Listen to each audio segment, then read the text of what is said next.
Star Trek 2009 begins with the voyage of the USS Kelvin. The USS Kelvin is on a collision course with another fucking starship. Is a Romulan ship. So the Romulans attack the USS Kelvin. The first mate is Captain George T. Kirk. The original series is James T. Kirk. That's his father.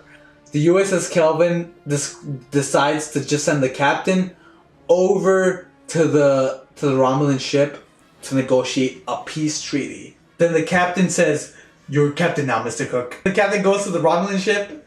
The Romulans kill the captain, and then the USS Kelvin is basically put in a position where they have to evacuate at all costs. All of a sudden, what's your face from How I Met Your Mother season 5 is left to be the mother of James T. Kirk. As his father, Thor is the only person left on the USS Kelvin to attack the Romulans. He sets his ship to pretty much blast into the USS Kelvin ship while his son is born. The Star Trek 2009. A couple years later, James Tiberius Kirk is now probably 10 years old. He's driving a fucking modern day car and he's driving it at the speed of sound. He passes his brother, then the cop stops him and says, "Citizen, what is your name?" And he says, "My name is James Tiberius Kirk." And that is awesome! Spock is in planet Vulcan and he's learning all the essential things. And the Vulcans bully Spock because he's half human, half Vulcan. Spock's mother, who is from Earth, encourages him to learn more about the human aspect of life. His dad, on the other hand, pretty much encourages him to be more Vulcan. Anyways, now we're back to James T. Kirk. One day, he's 19, I think, and he goes to a bar where he meets Lieutenant Uhura. Kirk starts to hit on her, but, Uhura's not having it. Then all of a sudden, these other Starfleet Academy potentials come in and attack Kirk. Get away from her. They try to act up in front of Uhura because she's really hot. And he ends up punching a bunch of them out. Kirk ends up beating them all up, except for one who keeps on punching the hell out of him. Suddenly, Captain Pike, played by the guy who did the voice for Batman on Young Justice, he comes in. My whistle is not as strong as his whistle. You can whistle really loud. Captain Pike ends up telling him about all these things his dad did while he was a newborn infant. If you were half the man your father were, you would be able to take us up. You would take a position in Starfleet. My favorite scene, of course. Kirk, after Pike leaves, Kirk is left drinking, and he picks up a little tiny model. He ends up turning it sideways and the other way. It's a very good scene. James T. Kirk ends up seeing them building the USS Enterprise, which is weird because they're building it in Iowa or some shit. Kirk sees the Enterprise being built. Kirk then joins the Starfleet. He goes into the ship with all the new recruits.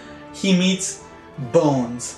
His wife has no more than his bones. All I've got left was my bones. That's what he says. Fast forward a couple years later, the Romulans return. In the meantime, James T. Kirk is in Starfleet Academy. There was this test in Starfleet Academy that pretty much is, I think it's called the Murakuru, I think it was called. I don't remember. It's the final exam, basically, if you want to be a captain. James T. Kirk takes the test. He's taken it 3 times over. This test is designed to fail. You will never be able to pass this test. James T. Kirk cheats, and he passes the test. Almost the best part when you think about it. And then when Kirk is brought up before pretty much the school board, do I have the choice to meet my accuser directly? Which is when Tyler Perry says, "Okay, of course."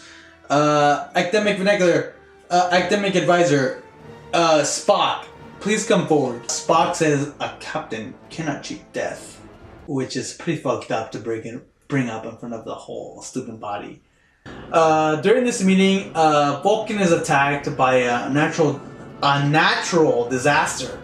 And of course, Spock goes, fuck it, I gotta go see Vulcan. Bones is put on the Enterprise, Kirk is not.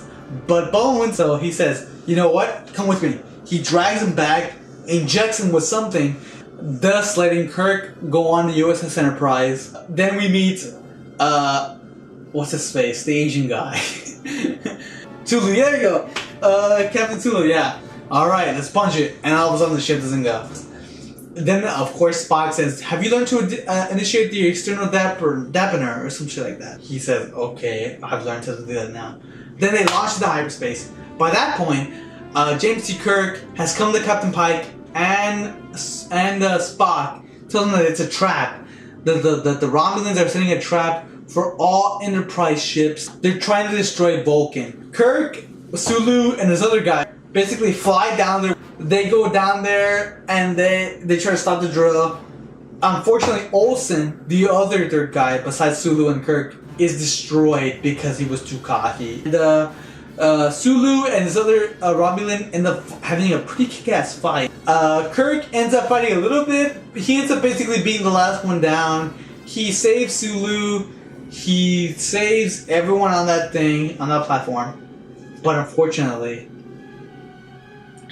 Spock's mother ends up dying. Kirk tries to pretty much make him decide, I'm gonna attack Vulcan. I'm gonna attack the Romulans. They attack me, I'll attack them. But unfortunately, Spock is blinded by his rage that he ends up knocking out Kirk with the Vulcan nerve pinch. And he knocks him out and says, get him off the ship. And then Kirk is launched off the Enterprise into a snowy Hoth planet. Kirk ends up climbing out of his ship. Kirk is pretty fastly confronted by this alien ice form who tries to attack him.